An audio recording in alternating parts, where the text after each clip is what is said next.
I was about 20, I was drinking maybe over 15 drinks a night, and then would get into myself into really dangerous situations when I was really drunk. The drinking itself was really dangerous, and then I would, I smoked crack in a car with strangers. I got arrested. It was just very bad.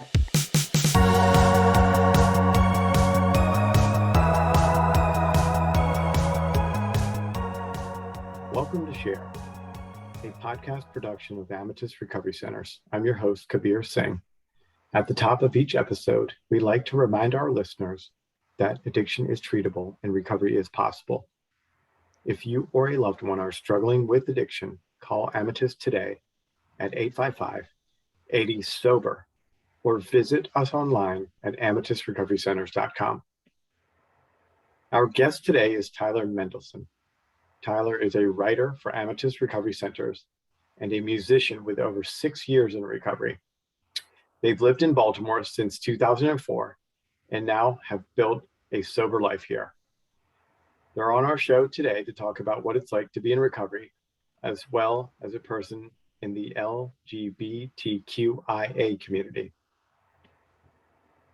Welcome to Share, Tyler. Hi, thank you for having me. Of course. The acronym of LGBTQ and now IA, it keeps expanding for me. Yeah. So yeah, it's hard to say. It's a mouthful. It is a mouthful. Just educate, I guess, the listener real quick on everything in that acronym, since you're our guest today. Yeah, lesbian, gay. Let's see if I can get it. Lesbian, gay, bisexual. Is that LGBT? Trans, intersex. And I think the A is asexual. Okay, and the Q is queer. Yeah, I think it can be used interchangeably for queer and questioning. Oh, okay. Yeah. Interesting. So you've already taught me. So I've heard that actually. Yeah. Questioning would indicate perhaps you're still sorting that out. Yeah. Okay. Awesome. Hey, I'm gonna need a little note card for that, maybe to carry around with me I think widely accepted still is LGBTQ is what I hear that a lot too. Yeah. I hear that. So as our listeners know here, and you all actually are involved with this as well at Amatus Recovery Centers as a writer. Before all that, before your life got to where it is now, tell us a little bit about your story of addiction, what that looked like, and then of course the recovery that followed. Sure. Well, I started drinking when I was 16 and I quit drinking for what I hope to be the last time. I was about to turn 29, so it was over a decade. I was drinking, by the time I was about 20, I was drinking maybe over 15 drinks a night, and then would get into myself into really dangerous situations when I was really drunk. The drinking itself was really dangerous, and then I would, I smoked crack in a car with strangers. I got arrested. It was just very bad, and had a lot of destructive dating relationships. And then I tried to get sober around 2009, and that I ended up not sticking to it at that point. But then in 2015, August 1st is my sober date. About a month before, I decided that I wanted to get sober, and I planned it in advance and kind of like set up some supports and stuff like that. Because there were several things I had going on in that July that I didn't feel like I could do newly sober. So August 1st felt like the start of a new month. I was going to visit family, so I just decided, and I think that month actually really helped to like make me feel more sure of it. And it also made me question my drinking, because I was starting to feel tired of it, but I felt like I had to keep going as I was going, because I knew I was going to quit. So yeah. I can actually, and on that one particular point, I can really relate to what you just mentioned. My clean date, my sobriety date is May 1st, 2011. And I had a similar sort of event. It seemed like I remembered that I used in April, somewhere in the middle of April there, and we're trying to sort out what a good date. I know I'd stopped in April, but May 1st just it made a whole lot of sense to me. So yeah, I can really relate to that. Sorry, I just wanted to share. No, I love that. That's it feels like starting clean with a new month. Yeah. So the do you think that at a certain stage in your life, well, so we just talked about it. We said that the Q in the acronym um, could be used for questioning. Yeah. Were you certain of your identity from whenever that point was, or was there a period of questioning for you? Sure. Well, there's sexuality and gender, and those are both ways in which I'm in the LGBTQIA community because I'm like lesbian identified and non-binary. And for the sexuality piece of it, I knew very young. I knew, but I kind of hoped that it would be a phase or a pass or something. So I kept it very secretive, um, and didn't tell anyone, even my family, who was pretty supportive, who I think I could have assumed would have been supportive and were when I did eventually come out, but I was just very ashamed and secretive of it for a long time, and then kind of came out around college. And then there wasn't really a word for gender. I didn't really hear a lot of conversation around, um, transgender people at all and non-binary people in particular. So I think I had sort of a feeling, but I wouldn't have even had the vocabulary for it until maybe around sophomore year of college. I started thinking about it, and that was a much longer process of trying to figure out what that meant. Yeah, the vocabulary, the expansion of vocabulary, certainly over the past years, and it certainly when I was in college, and we're talking about the 90s here. I was down in College Park, University of Maryland. Very, very little Yeah. discussion going on around this subject, for sure. Yeah. And so for you, do you, when you look back at that, in that period of, now I don't want to put words into your mouth, but you perhaps is feeling segregated, alone, unsure. Do you think that lent into the addiction piece? I think, yeah, I've thought about it.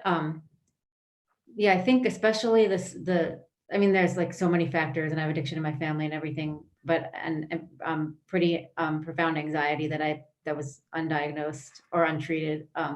But also, yeah, definitely the sexuality was a big part of my growing up because, like I said, the shame, and I'm not really sure exactly where that shame came from because I grew up in an environment where people were pretty accepting, but um, I had a lot of shame around it and a lot of secrecy. And even though I came out in college, I started college in 2004, and things were different than they are now, but still it was easy to come out once I got there, but it was like my whole childhood basically, because I think I was like 6 or 7 when I realized. So yeah, definitely the shame piece is a big factor. Yeah, and shame is, for certainly for the listeners out there, whether they can identify with this particular topic we have today. I know for a fact that I myself could certainly deal with the shame that came along with whatever which way I was living. Whether I was keeping aspects of my life hidden, whether it had to do with sexuality, or just the simple fact that I was using uncontrollably, and my life was out of control. Whatever it was, that shame is a huge part of what certainly kept myself out there, could argue longer than I needed to be. And then for those in the LGBTQ community, that I have someone in my life right now, and I'm in discussions with them and trying to help coach them through some particular. I think they're in the Q phase of this, Yeah. and don't have any apparent sort of aspects of addiction that I can tell, that manifested by way of substances, but in another way. And so I'm helping to unpack that with them, and it's interesting, and I'm glad that somebody entrusts me to be a part of that process. So, Yeah. so back to you. You did share about the addiction, kind of what happened. You made some, you put together a formula, a plan. Did you go to treatment? No, I didn't go into treatment actually. Okay. Well, I went to a local support group and found a therapist. So that's a form of treatment, but not, yeah. Yeah. No, not perhaps not the type of treatment that people formally think about. And just for the listeners here, there are there's multiple pathways to recovery, and some find those through faith, and some find those through 12-step programs and support groups. So I'm glad you were able to find that. What was that, a support group, 12-step based, or was it? It was actually just a support group for people who are about to make a big life change, but most of the people happen to be people who are quitting drinking or using drugs. So it was really helpful. And then I also kind of reached out to all the people of my life that I knew would support me, and asked them to like stand behind me while I went through the early parts of recovery. Right. That's remarkable. And the fact that you were able to do that through that support system and through your natural supports, and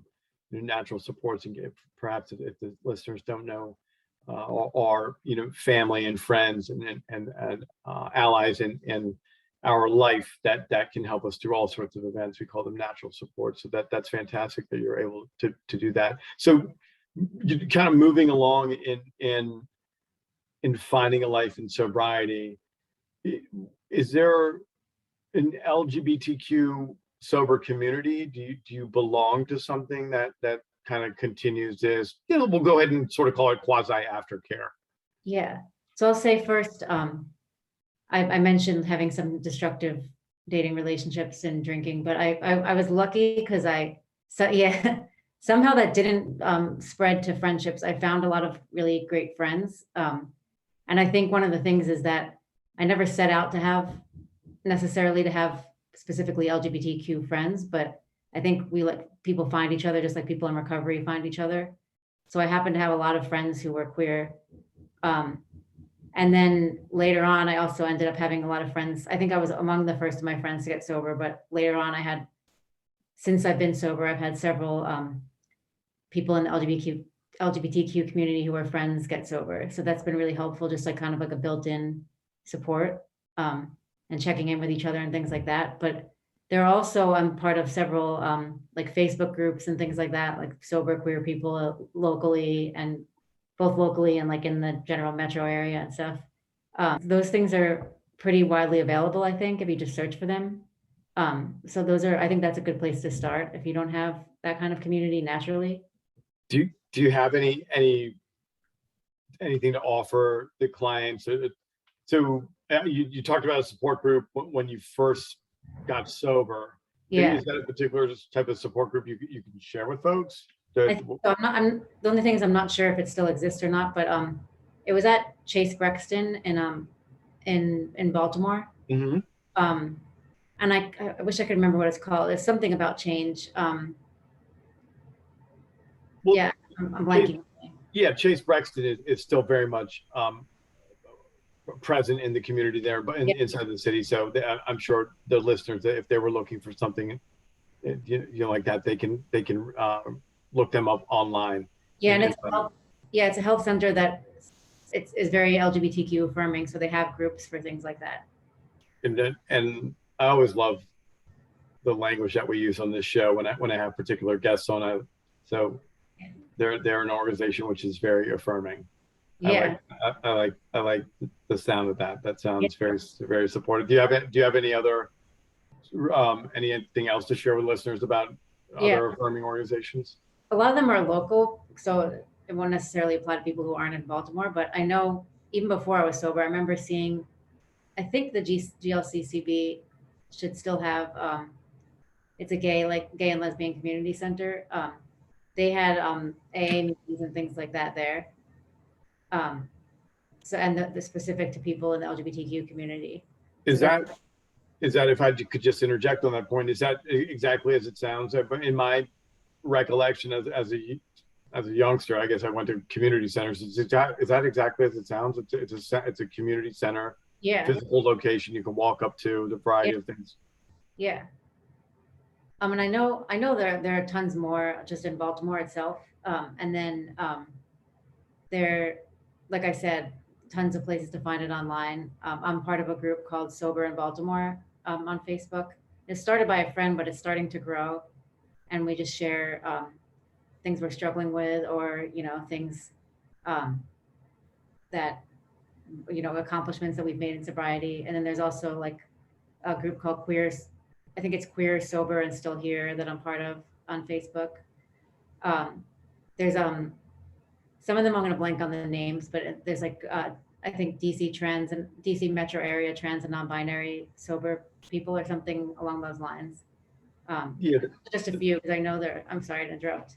No. I was the one that did, but the Baltimore. I know the Baltimore area, the city certainly is very rich in resources, and so the Facebook groups that you're on, do you need to be invited into those, or there's some sort of gatekeeper on that? You just try to join, and then you're on hold for a second, and then somebody lets you in. Yeah, I think it's there. You're kind of on hold for a second, and so a couple of them they ask you a few questions, but it's a pretty simple process, and they let you in. And then on these particular, I'll go ahead and zone in on the Facebook group. What sort of thing happen on this? Do people look for help? There's, I'm sure, events are posted there. Yeah, there's all sorts of things. People post about events like meetings. They post. I'm trying to think of some recent examples. I know someone posted about someone was served alcohol by accident and drank some. So I'm trying to work through that. And then people post about their sobriety milestones. And then even memes about sobriety. It's fun to laugh about things that you can relate to.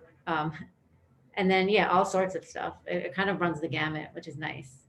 Yeah, that's it. I belong to a variety of, so Facebook, obviously, and any sort of interest that anyone has, there's likely a group attached to it. So, and it can be very, very supportive in that particular way.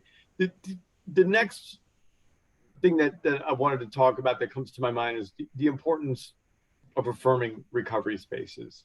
Yeah. I know we certainly mentioned the community center, which you just previously talked about, and more spaces like that that need to be available. I remember, gosh, this was 2014, maybe 15.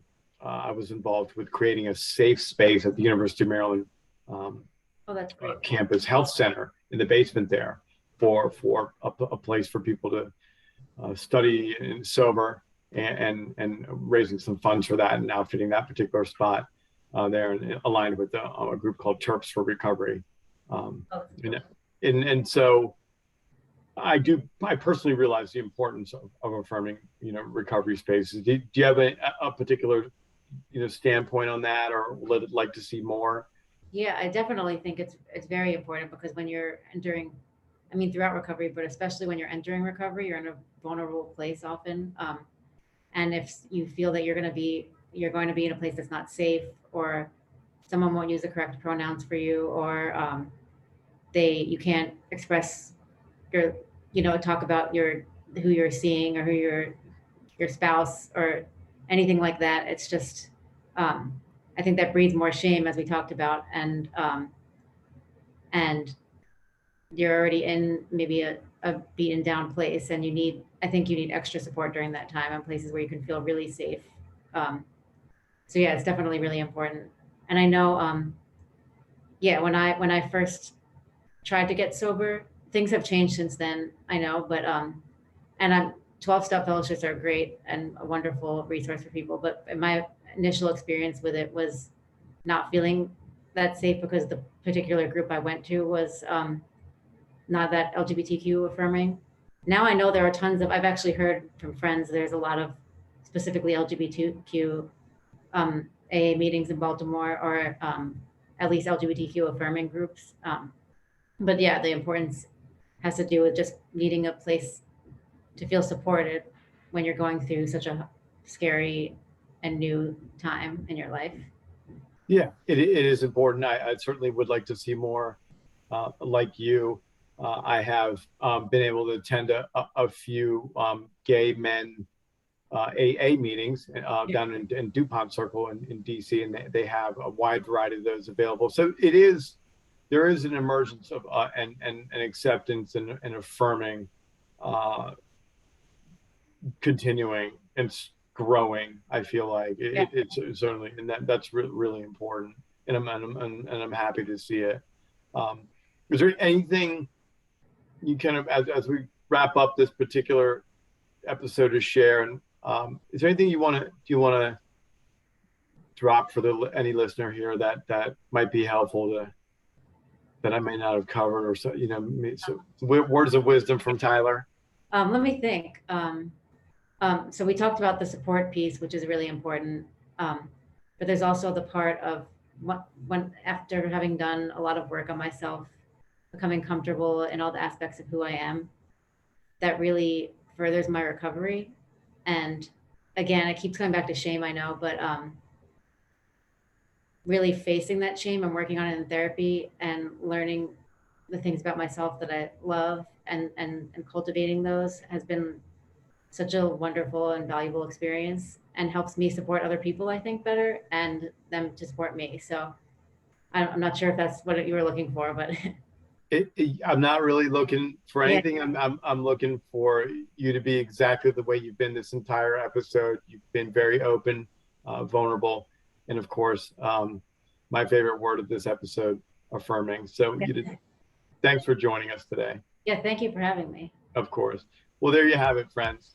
All sorts of folks with different identities are in recovery, and everyone deserves a safe space to heal. If you or a loved one needs help with addiction, call Amatus today at 855-80-SOBER, or visit us online at amatusrecoverycenters.com.